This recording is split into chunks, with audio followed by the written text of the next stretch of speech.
안녕하세요. 사연을 부탁해입니다. 오늘의 사연을 소개하겠습니다. 어느 날 집에 돌아온 엄마가 잔뜩 성난 표정으로 말을 했어요. 아니, 양심이 없어도 너무 없어. 꼭 비싼 걸로만 가지고 간다니까. 누가 뭘 가져갔단 얘기야? 네 형수 말이야. 진짜 해도 해도 너무하잖니? 오늘도 형수님이 반찬 그냥 가져간 거야? 가져가도 꼭 비싼 걸로만 가져가서 아주 속이 터진다니까. 어디서 데려와도 낯짝이 저렇게 두꺼운 인간을 데리고 왔나 몰라. 그날따라 엄마가 잔뜩 얼굴을 찌푸린 채 형수님 뒷담화를 하고 있었습니다.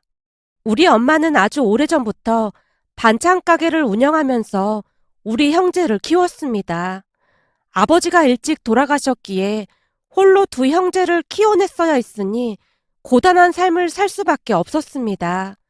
그나마 다행이었던 것은 우리 형제는 공부만큼은 잘했기에 엄마 얼굴에 웃음이 끊이질 않았어요. 어딜 가나 우리 자랑을 하고 다니느라 바빴으니까요. 그렇게 형과 저는 명문대를 졸업하고 형은 은행에 취업을 했고 저는 알아주는 대기업에 취업을 했습니다. 은행에 취업을 한 형은 얼마 되지 않아 여자친구를 사귀었고 결혼까지 하게 되었습니다. 형수님도 같은 은행 직원으로 둘이 합하면 벌이가 상당하다고 들었어요. 문제는 형수님이 조금 이상하다는 거였는데요. 처음에는 말을 많이 하지 않아 잘 모르고 있었는데 시간이 지나면서 이상한 모습들이 보이기 시작했어요.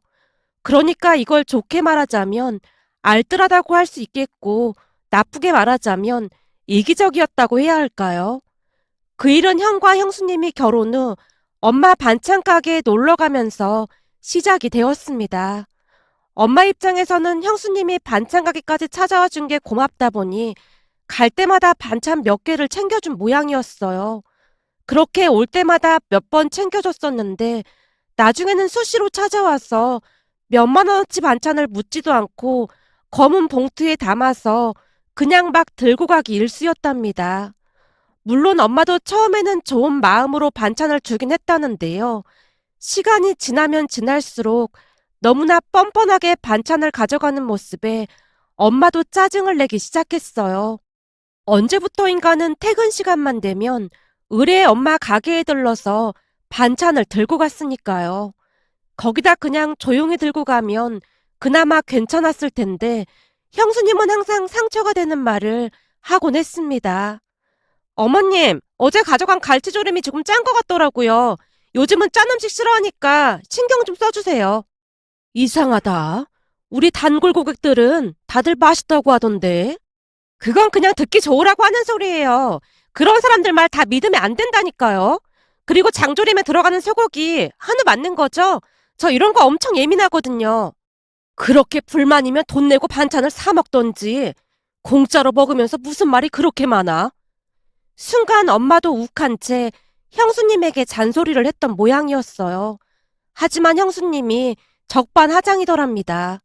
어머님, 아들 먹는 게 그렇게 아까우신 거예요? 우리 아들은 예전부터 장조림 안 좋아했다. 생선 조린 것도 잘 안 먹었고. 아니, 말이 그렇다는 거죠. 아무튼 너무하세요. 형수님이 입을 삐죽이며 갔다는데요. 그런 소리를 들었다면 대부분은 눈치가 보여서 며칠 있다가 오던지 그랬을 텐데 그 다음날도 형수님이 큰 비닐봉투까지 가지고 와서는 반찬을 가득 담아갔다고 합니다. 그 모습에 엄마가 형에게 전화해서 묻기까지 했어요. 영준아, 내가 궁금해서 그런데 니들 대체 집에서 밥을 얼마나 많이 먹는 거니? 그게 무슨 말이야? 밥을 얼마나 먹다니? 그러니까 그 많은 반찬들을 다 어떻게 하냐 그 말이야. 번천? 무슨 번천? 니 처가 우리 반찬 가게에서 매일같이 반찬을 가져가는데 그걸 니들 둘이 다 먹을 수 있냐고.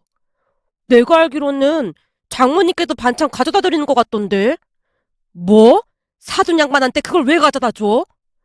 장모님이 엄마 반찬 맛있다고 엄청 좋아하시거든. 요즘은 집에서 따로 반찬 같은 거 안 해도 된다고 엄청 좋아하시더라고. 장인어른도 엄마 반찬 좋아하고 말이야. 근데 그건 왜 묻는 거야? 나도 상부상조라 좋다고 생각하고 있었는데. 상부상조라니? 그건 또 무슨 말이야? 그렇잖아. 엄마는 반찬 팔아서 좋은 거고 장모님은 편해져서 좋은 거고. 그러니까 상부상조인 거지. 형이 그저 해맑게 말을 하고 있더랍니다. 그 모습에 형수가 반찬을 공짜로 가져다 먹는다는 말을 엄마가 차마 꺼내지 못했다는데요. 괜시레 말을 꺼냈다가 둘이 다투기라도 할까 싶어 걱정인 듯 해보였습니다. 그날도 형수님이 반찬을 가지고 갔다고 엄마가 있는 대로 형수님 뒷담화를 하다가는 더욱 기가 막힌 이야기도 했어요. 이야, 뭐 이런 게 다 있다니. 왜? 또 무슨 일이 있었어? 내가 기가 막혀서 말이 안 나오네. 엄마가 급할 때마다 도와주는 경실이 있잖니. 경실 이모가 왜? 내가 잠깐 가게를 비울 때면 네 형수가 경실이한테 그렇게나 잔소리를 한다지 뭐니. 형수님이 이모한테 잔소리할 게 뭐가 있어. 혹시 형수님이 경실 이모랑 엄마랑 친한 사이인 거 모르는 거야? 모르긴 왜 모르겠어. 당연히 알고 있지. 근데 무슨 잔소리를 한다는 거야? 경실이 말로는 그 뭐냐? 그 돈 있는 사람들이 막 함부로 하는 그런 것처럼 막 그런다고 하던데. 그 뭐라고 하던데? 혹시 갑질 말하는 거야? 그래, 그 갑질. 네 형수가 그렇게나 갑질을 한다지 뭐니. 손님이 없으면 청소라도 해야지. 왜 앉아서 놀고 있냐고 하질 않나? 저번에는 하도 어이가 없어서 경실이가 반찬값 계산하고 가라고 했던 모양인데 네 형수가 잡아먹을 듯 노려보면서 그러더란다. 내가 이 집 맏며느리인데 감히 저한테 뭐라고 한 거예요? 아르바이트면 아르바이트답게 행동하세요. 어디서 종업원이 주인한테 그런 식으로 말을 해요? 한 번만 더 그러면 우리 어머님한테 자르라고 할 테니까 그런 줄 아세요. 라면서 몰아붙이기까지 했다지 뭐니. 이게 갑질이 아니고 뭐겠어. 말도 안 돼. 형수님이 진짜 그랬단 말이야? 그럼 경실이가 나한테 없는 말을 지어냈겠어? 경실이랑 나랑은 산전수전 공주전까지 다 겪은 사이야. 다른 사람도 아니고 경실이가 나한테 거짓말을 할 리가 없지. 그건 엄마 말이 맞긴 하지. 경실이 이모가 우리한테는 친이모 이상이잖아. 예전에 엄마 돈 버느라 한참 바쁠 때 우리 밥도 다 챙겨주고 책도 사주고 그랬잖아. 다른 사람도 아니고 경실이 이모한테 그러면 안 되는 거지. 내 말이 그 말이야. 경실이랑 나랑은 친자매보다 더 가까운 사이야. 그럼 경실이가 나한테 설마 거짓말을 했겠냐 그 말이야. 엄마, 그런 정도면 형한테도 말해야 하는 거 아니야? 엄마 말 들어보면 형수님이 가져가는 반찬값이 어마어마한 것 같던데. 말도 마. 올 때마다 5만 원 넘게 가져간다니까. 그것도 제일 잘 나가는 걸로만 골라가서 다른 손님들한테 팔 반찬이 부족할 지경이라니까. 그니까 말을 해야지. 이건 해도 해도 너무하잖아. 근데 괜시리 이것 때문에 싸움 날까봐 걱정돼서 그렇지. 너도 네 형 성격 잘 알잖아. 내 말 듣자마자 한바탕 난리가 날 텐데 그냥 내가 참고 말지. 참 사람 보는 눈도 없어. 어쩜 데리고 와도 저런 걸 데리고 올 수가 있어. 넌 말이야. 마누라 잘 골라서 데리고 와. 둘 다 저라면 내 속이 얼마나 터지겠어. 엄마가 진절머리가 난다는 듯이 고개를 절레절레 흔들고 있었습니다. 그런 엄마에게 어떻게 말을 시작해야 할지 몰라 잠시 고민하고 있었는데요. 제 표정을 살피던 엄마가 급히 물었어요. 너 혹시 만나는 사람 있는 거야? 그게 말이야. 그렇지 않아도 엄마한테 소개할까 했거든? 근데 왜 그렇게 눈치를 봐? 너 혹시 네 형처럼 이상한 여자 만나고 있는 거 아니야? 엄마, 무슨 말을 그렇게 해. 이상한 여자라니. 근데 왜 이렇게 뜸을 들여? 너 똑바로 들어. 남 며느리 둘 다 저 상태면 진짜 못 산다. 그러니까 정신 똑바로 챙겨. 엄마가 다시 압박하고 있었기에 제가 미처 말을 꺼내지 못한 채 눈치만 보고 있었는데요. 엄마가 다그치며 다시 물었어요. 얘가 이상하네. 너 뭐 숨기는 거라도 있는 거야? 대체 어떤 여자인데 그래? 다시 한번 말하지만 난 학벌이나 직업 그런 거 하나도 상관없어. 다만 네 형수처럼 저 상태만 아니면 아무 상관도 없어. 근데 뭐 하는 여자야? 저기 그게 우리 회사 선배가 소개해줬거든? 회사 선배? 그럼 같은 회사 직원인 거야? 아니, 그런 건 아니고. 제가 미처 말을 잇지 못한 채 다시 눈치를 보고 있었는데요. 엄마가 지레 겁을 먹고는 다시 물었어요. 오늘따라 얘가 왜 이래? 그래서 직업이 뭔데 그래? 엄마, 놀라지 말고 들어. 사실은 직업이 경찰이야. 뭐? 경찰? 엄마가 놀란 채 입을 다물지 못하고 있었습니다. 그 모습에 제가 급히 말을 이어갔어요. 오, 경찰대학 나왔어. 뭐? 경찰대학? 그럼 공부 엄청 잘한 거 아니야? 그렇지. 경찰대학도 공부 엄청 잘해야 가는 곳이니까. 아이고, 두야. 순간 엄마가 손으로 머리를 짚더니 미간을 잔뜩 찌푸렸어요. 엄마, 왜 그래? 직업이 경찰인 게 마음에 안 들어서 그런 거야? 공부 엄청 잘했다면서. 네 형수한테 대일대로 대여서 인제 똑똑한 며느리는 지긋지긋해. 머리가 똑똑한 것들은 아주 이상한 구석이 있거든. 엄마, 다 그런 건 아니야. 형수님이 좀 별난 거지. 그리고 직업이 도둑 잡는 경찰인데 설마 반찬을 그냥 막 가지고 가고 그러겠어? 우리 다인이는 절대 안 그래. 정의감으로 똘똘 뭉친 사람이거든. 제 말에 엄마의 얼굴이 일순간 밝아져 있었는데요. 엄마가 기쁜 목소리로 말을 했어요. 그렇긴 하네. 설마 명색이 경찰인데 계산도 안 하고 그냥 막 가지고 가진 않겠지. 만약 둘째 며느리마저 그러면 그냥 이참에 가게 접을 참이니까 그런 줄 알아. 걱정하지 말라니까. 우리 다인이는 절대 안 그런다니까. 우리 다인이가 어떤 사람인 줄 알아? 내 얘기 들으면 엄마 완전 깜짝 놀랄걸? 무슨 얘긴데 그래? 라며 엄마가 묻고 있었기에 예비 형님한테 들었던 이야기를 하기 시작했습니다. 여자친구의 오빠, 그러니까 예비 형님이 말하기를 여자친구는 불의를 보면 절대 참고 넘기는 그런 성격이 아니라고 했어요. 그래서 저를 만나기 전까지 남자친구를 사귀어 본 적이 단 한 번도 없었다는데요. 성격상 잘못된 것은 꼭 짚고 넘어가야만 하는 그런 성격이라고 했으니까요. 어찌 보면 참 좋은 성격이었지만 또 다른 관점에서 본다면 피곤한 성격이 아닐 수 없었어요.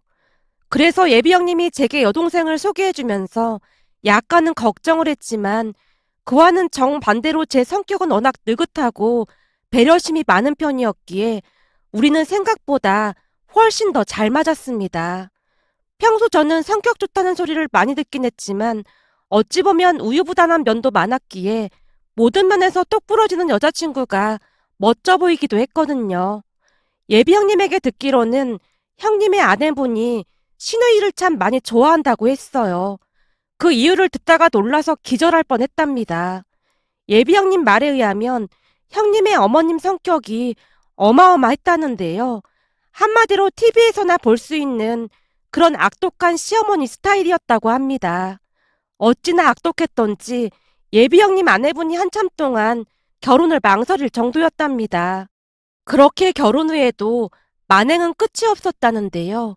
신혼집 비밀번호를 알려달라고 떼를 쓴 건 아무것도 아니었고 비밀번호를 알려주지 않자 열쇠 수리하는 사람까지 불러서 문을 따고 집 안으로 들어가겠다고 난리를 치는 바람에 어쩔 수 없이 비밀번호를 알려준 모양입니다. 그 뒤로 수시로 문을 열고 집에 들어가서는 사진까지 찍어서 며느리에게 잔소리를 했다네요. 그 바람에 예비 형님 부부가 이혼을 한다 만다 난리도 아니었고요. 그런데 그 소리를 신우이인 여자친구가 들었던 모양으로 추궁하기 시작했다는데요. 어느 주말 가족들을 다 불러 모았다고 합니다. 그리고는 경찰 정복에 모자까지 쓰고는 엄중한 표정으로 입을 열었답니다. 나 이다희는 지금부터 우리 가족의 일원인 이다희이 아니라 대한민국의 경찰로서 말을 하고 있음을 명심해 주시기 바랍니다. 뜬금없이 그게 뭔 소리야? 네가 경찰인 거 여기 모르는 사람도 있어? 가족들 다 불러놓고 뭐 하는 짓이야? 여자친구 어머님이 어이없다는 듯이 대꾸를 했다는데요. 여자친구가 더욱 엄중한 표정으로 말을 이어갔다네요. 말 자르지 말고 경청해 주세요. 우선 대한민국 경찰 집안에서 이런 불미스러운 일이 일어난 것에 대해 통탄을 금할 수 없는 바입니다. 이번 일로 저는 경찰직을 그만둬야 하나 진작에 고민까지 해야만 했어요. 제가 뭔 소리라는 거야? 아니 경찰대 가지 말라고 할 때는 길을 쓰고 가더니만 이제 와서 뭐 하는 짓이야? 여자친구 어머니가 기가 막히다는 듯이 혀를 찼다고 합니다. 지금부터 용의자 김선자 씨는 묻는 말에 똑바로 답해 주시기 바랍니다. 뭐? 용의자? 너 지금 나보고 용의자라고 한 거야? 이게 미쳤나? 너 미쳤어? 김선자 씨, 혹시 며느리 양지호 씨 집에 무단 침입한 적이 있습니까? 뭐? 무단 침입이라니? 내가 내 아들 집에 들어간 게 왜 무단 침입이야? 김선자 씨, 묻는 말에만 답해주세요. 양지호 씨 집에 허락 없이 들어간 적이 있습니까? 없습니까? 그래, 있다, 있어. 내 아들 집인데 누구한테 허락받고 들어가? 그리고 양지호 씨네 냉장고며 집안 내부를 찍어서 협박한 적이 있습니까? 뭐? 협박이라니? 시어머니가 며느리 교육 좀 시킨 게 왜 협박이야? 그럼 그런 적이 있다는 말씀이시군요. 여자친구가 쏘아보며 물었고 그 말에 여자친구 어머니뿐만 아니라 가족들의 얼굴이 사색이 되어 있었다는데요. 급기야는 여자친구가 법 조항을 읽기 시작했답니다. 대한민국 헌법 제16조 모든 국민은 주거의 자유를 침해받지 아니한다. 주거에 대한 압수나 수색을 할 때는 검사의 신청에 의하여 법관이 발부한 영장을 제시하여야 한다. 김선자 씨는 영장 가지고 양지호 씨 집을 수색한 겁니까? 뭐? 영장? 이게 다 뭔 소리야? 방금 그 말은 혐의를 인정한다는 자백으로 받아들이겠습니다. 정황상 주거 침입죄가 확실하고 3년 이하의 징역이나 500만 원 이하의 벌금형에 처할 수 있습니다. 그리고 여러 가지 범죄 혐의가 확인되니까 그건 법정에서 다투셔야 할 겁니다. 라며 여자친구가 갑자기 뒷주머니에서 수갑까지 꺼내들었다네요. 그 바람에 집안이 발칵 뒤집어졌고 여자친구 어머니가 사색이 된 채 어쩔 줄을 몰라 하고 있더랍니다. 그 모습에 깜짝 놀란 예비 형님 아내분이 여자친구를 말렸고요. 아가씨, 그만하세요. 저 진짜 괜찮아요.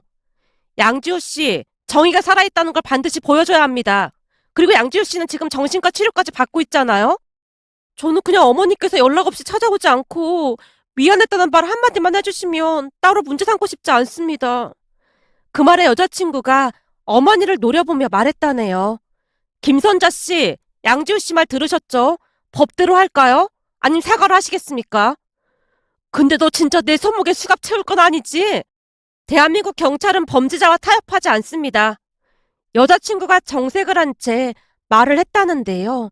여자친구 아버님이 놀라서 설득을 했다네요. 그냥 잘못했다고 그래. 당신도 당신 딸 성격 잘 알잖아. 내가 볼 땐 진짜로 저 수갑 채울 수도 있을걸. 나 같았으면 그냥 잘못했다고 하고 다시는 안 그러겠다. 알았어. 다시는 안 그럴게. 미안했다. 그럼 여기 각서에 서명하세요. 뭐? 각서? 우리 아버지가 아무 때나 서명하거나 도장 짓지 말라고 했는데. 그렇군요. 그럼 서로 간의 합의는 결렬된 걸로 알겠습니다. 뭐? 알았어, 알았다고. 여기에 서명하면 되는 거야? 네, 꼼꼼히 잘 읽어보고 서명해주세요. 여자친구가 팔짱을 낀 채 서명하는 모습을 지켜보고 있었다는데요. 서명을 하자마자 다시 말을 했답니다. 시어머니 김선자 씨는 며느리 양지호 씨에게 다시 한번 진심으로 사과하세요. 사과라니, 서명했는데 뭘 또 사과까지 하라고 해. 김선자 씨 때문에 양지호 씨가 정신과 치료까지 받을 정도로 힘들었던 부분에 대해 진심을 다해 다시 한번 사과하시고 한 번만 더 양지호 씨를 힘들게 하면 그때는 각서에 있는 내용처럼 법대로 처리하겠습니다. 여자친구의 성격을 잘 알고 있었던지라 며느리에게 진심으로 사과를 했다는데요. 그 뒤로는 아들 며느리 집에 완전히 발길을 끊었다고 하네요. 여자친구가 눈에 불을 켜고 지켜봤다고 했으니까요. 그렇게 한참 동안이나 말을 듣던 엄마가 놀란 채 입을 다물지 못했어요. 이야, 진짜 여장부다, 여장부야. 암튼 다인이 성격이 그래. 근데 경우 없는 행동은 절대 안 할 거야. 그럼 네 형수처럼 반찬을 막 가지고 가거나 경실이한테 함부라고 그러진 않겠네. 난 그것만 아니면 다 된다. 당연하지. 절대 그럴 일은 없을 거야. 엄청 예의 바른 사람이거든. 제 말에 엄마도 안심하는 모습이었습니다. 그동안 형수님한테 질릴 대로 질린 엄마가 오죽했으면 그랬을까 싶기도 했어요. 그 뒤 우리는 양가 인사를 하고 상견례까지 한 뒤 일사천리로 결혼식을 올렸습니다. 아내는 성격이 살갑진 않았지만 똑 부러진다며 엄마가 마음에 들어 했으니까요. 그러던 어느 날은 아내가 제게 말을 했어요. 여보, 우리 어머님 가게 갈까? 간 김에 반찬도 좀 사드리고. 엄마 가게에? 불편하지 않겠어? 불편할 게 뭐가 있겠어. 그냥 반찬만 사서 오는 건데. 어머님 음식 솜씨 알아주잖아. 근데 며느리가 가게에 오는 거 엄마가 별로 안 좋아할 텐데. 제가 아내 눈치를 보면서 말을 꺼냈고 아내가 궁금한 듯 물었어요. 왜? 원래 며느리가 시어머님 자주 찾아뵈면 좋아하지 않나? 그렇긴 한데 우리 형수님 때문에 그래. 형님 때문이라니? 어머님이랑 형님 사이가 안 좋은 거야? 난 잘 모르겠던데. 아내의 물음에 제가 그동안 있었던 일에 대해 말을 했고 아내가 놀란 눈으로 제게 다시 물었어요. 형님이 반찬을 그냥 막 가져간단 말이야? 그것도 제일 비싼 걸로만 가져간다는데 가져가는 양도 어마어마한가 보더라고. 매일 찾아와서 거진 5만 원도 넘게 가져간다고 하더라고. 한마디로 그냥 막 쓸어 담아간다나 봐. 진짜? 그건 말도 안 되는 거지. 내 말이 그 말이야. 처음에는 엄마도 기분 좋게 줬었는데 지금은 말도 안 하고 그냥 막 가져가니까 엄청 얄미운 모양이더라고. 그리고 그걸 형수님 친정에까지 가져다 준다나 봐. 거기다 엄마 친구인 경실이 이모가 가게 일 도와주고 계신데 경실이 이모한테 갑질도 하고 난리도 아닌가 봐. 말도 안 돼. 형님 그렇게 안 봤는데 진짜 실망스럽네. 라며 아내가 정색을 한 채 말하고 있었는데요. 그 뒤 어떤 일이 일어날 줄 상상도 못하고 있었습니다. 그렇게 며칠이나 지났을까요? 어느 날 엄마에게 전화가 걸려와서 전화를 받았는데요. 엄마가 기가 막힌 말을 하는 게 아니겠어요? 너 어디야? 나 퇴근하고 집에서 쉬고 있지. 그럼 빨리 가게로 좀 와봐. 왜? 무슨 일 있는 거야? 나 피곤해서 쉬고 싶은데. 네가 지금 그런 말을 할 때가 아니야. 지금 네 처가 가게에 왔는데 가게가 발칵 뒤집어졌어. 뭐? 우리 집사람이 거기 갔다고? 암튼 통화 오래 못하니까 얼른 와봐. 라며 엄마가 전화를 끊었습니다. 전화를 끊자마자 제가 가게로 뛰어가다시피 했는데요. 가게로 들어가서 이야기를 듣다가는 놀라서 기절할 뻔했답니다. 가게 안쪽에서 형수님이 수갑을 차고는 펑펑 눈물을 흘리고 있었거든요. 그 바람에 제가 경기를 한 채 엄마를 바라보고 있었는데 엄마가 자초지종을 설명하기 시작했습니다. 엄마 말에 의하면 그날도 역시나 형수님이 가게에 들어와서 반찬을 막 쓸어 담기 시작했다는데요. 가게 안 주방에서 아내가 눈이 빠져라 기다리고 있다가는 형수님을 관찰했던 모양이었어요. 형수님이 검정색 비닐봉투까지 가지고 와서 반찬을 마구마구 쓸어 담더니만 아무렇지도 않게 그냥 나가려고 했다는데요. 그 모습을 경실이 이모가 못마땅한 표정으로 바라보고 있었다네요. 그런데 형수님이 가게를 나서려고 했던 순간 아내가 비호처럼 달려가 형수님을 가로막았다고 하네요. 형님, 어디 가시는 거예요? 어머, 동서 여기 있었어? 어디 있었던 거야? 저요? 주방에 있었죠. 어머님이 다리 아프시다고 해서 설거지 좀 도와드렸거든요. 그래? 그럼 가서 설거지하는 거 마저 해. 근데 대한민국 경찰 엄청 한가한가 보네. 시어머니 설거지도 도와드리고 말이야. 형수님이 약간은 비웃듯 말을 했다는데요. 아내가 그런 형수님을 노려보며 단호한 목소리로 말을 했답니다. 형님, 반찬값은 계산하고 가셔야죠. 아, 반찬값. 동서가 잘 모르나 본데 어머님이 그냥 편하게 가져다 먹으라고 했어. 그럴 리가요. 어머님 말씀은 다르던데요. 형님이 계산도 안 하고 허구한 날 가져가서 파산 직전이라고 하던데요. 그러니까 얼른 계산하고 가세요. 동서, 지금 뭐 하자는 거야? 빨리 계산하고 가시라고요. 형수님이 막무가내로 말을 했기에 아내도 지지 않고 눈을 부릅뜬 모양이었어요. 그런 아내를 밀치고 형수님이 가게 문을 열고 나가려던 순간 아내가 가지고 있던 수갑을 형수님의 손목에 철커덕 채웠답니다. 김민정 씨, 당신을 절도 혐의 현행범으로 체포하겠습니다. 동서 진짜 미친 거야? 이게 뭐 하는 짓이야? 김민정 씨는 변호사를 선임할 권리가 있고 진술을 거부할 권리도 있습니다. 피해자 말을 들어보니 장기간 절도를 한 것 같은데 6년 이하의 징역이나 1,000만 원 이하의 벌금형에 처해질 수 있습니다. 그럼 같이 서로 가시죠. 동서! 절도는 누가 절도를 했다고 그래? 주방에서 잠복근무하면서 제가 다 봤는데 오리발 내미실 거예요? 그동안의 범죄 사실을 뒷받침할 CCTV도 다 확보했습니다. 동서! 무섭게 왜 이래? 알았어. 잘못했어. 내가 어떻게 하면 돼? 이제 다시는 반찬 그냥 안 가지고 가면 될 거 아니야. 그러니까 이 수갑 좀 풀어줘봐. 형량을 좀 낮추시려면 그동안 가져간 반찬값은 다 계산해 주셔야 할 것 같습니다. 피해자 얘기를 들어보니까 하루에 5만 원 이상 꼬박꼬박 가지고 왔다고 했으니까요. 알았어. 내가 전부 계산할 테니까 나 한 번만 살려주라. 그리고 이 사실을 아주버님께 다 말할까 하는데 괜찮으신 거죠? 제가 알기로는 아주버님은 형님이 어머님 가게에서 반찬 절도해 간 거 전혀 모른다고 들었거든요. 아마 이 사실 알게 되면 아주버님 성격에 이혼한다고 난리 칠 텐데 어떻게 하실래요? 동서, 우선 이 수갑부터 좀 풀고 얘기하자. 진짜 왜 이래? 은행 직원이니까 계산기 누르는 건 빠르겠네요. 얼른 계산해 보세요. 결국 형수님이 수갑을 찬 채 주방 한켠에 쭈그리고 앉아서 펑펑 눈물까지 흘리며 계산기를 들고 1년치 반찬값을 계산했습니다. 그 모습에 어찌나 기가 막히던지 우리 모두 입을 다물지 못하고 있었는데요. 잠시 후 형수님이 아내에게 기어 들어가는 목소리로 말을 했어요. 나 계산 다 했어. 이제 돈 지불할게. 그러니까 이 수갑 좀 풀어줘봐. 알았어요. 제가 대충 계산해봤으니까 10원 한 푼도 떼먹을 생각하지 마세요. 알았어. 내가 계산 잘했어. 그렇게 아내가 수갑을 풀었고 형수님이 내민 신용카드로 계산을 했습니다. 그뒤 형수님이 울면서 밖으로 뛰쳐나가 버렸고요. 그 모습에 경실 이모가 속이 후련하다는 듯이 말을 했어요. 이야, 10년 묵은 채증이 다 내려갔네. 대박이다, 대박이야. 이 집 둘째 며느리 최고다, 최고야. 밀린 외상값 다 받았으니까 우리 오늘 회식해도 되겠다. 라며 큰 소리로 웃고 있었는데요. 아내가 아무렇지도 않게 말을 했습니다. 어머님, 주방 설거지는 제가 다 했어요. 그리고 앞으로 혹시나 형님이 또 반찬 그냥 가져가면 꼭 말씀해 주세요.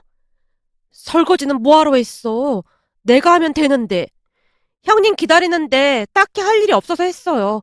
그리고 저 보건증도 발급받았으니까 아무 걱정하지 마세요. 뭐? 보건증까지 발급받았어? 그럼요. 시어머님이 음식점 하시는데 혹시 급한 일이 있으면 도와야 하니까 당연히 발급받아놨죠. 그 말에 엄마가 기특하다는 눈빛으로 아내를 바라보고 있었어요. 그 뒤 형수님은 두 번 다시 가게에 나타나지 않았고 본가에 오는 날에도 슬금슬금 아내를 피하기 바빴는데요. 혹시나 아내가 형에게 모든 사실을 말할까봐 전전긍긍하는 모습이었습니다. 하지만 아내는 더 이상 문제 삼지 않았습니다. 형님도 이제 반성을 많이 한 것 같으니까 당신도 더 이상 왈가왈부하지 마. 아주버님 귀에 안 들어가게 하라 그 말이야. 아마 이번 일로 형님도 정신을 차리긴 했을 거야. 라며 다시 한번 당부를 하기도 했으니까요. 요즘은 더 이상 스트레스를 받지 않는다며 엄마의 표정도 한층 밝아졌는데요. 시간이 날 때마다 가게에 가서 아내가 엄마를 많이 도와드리고 있답니다. 그 모습을 보며 예전 일이 떠올라 이렇게 글 남겨봅니다. 오늘의 사연은 여기까지였습니다. 즐겁게 보셨다면 구독, 좋아요 부탁드립니다. 고맙습니다.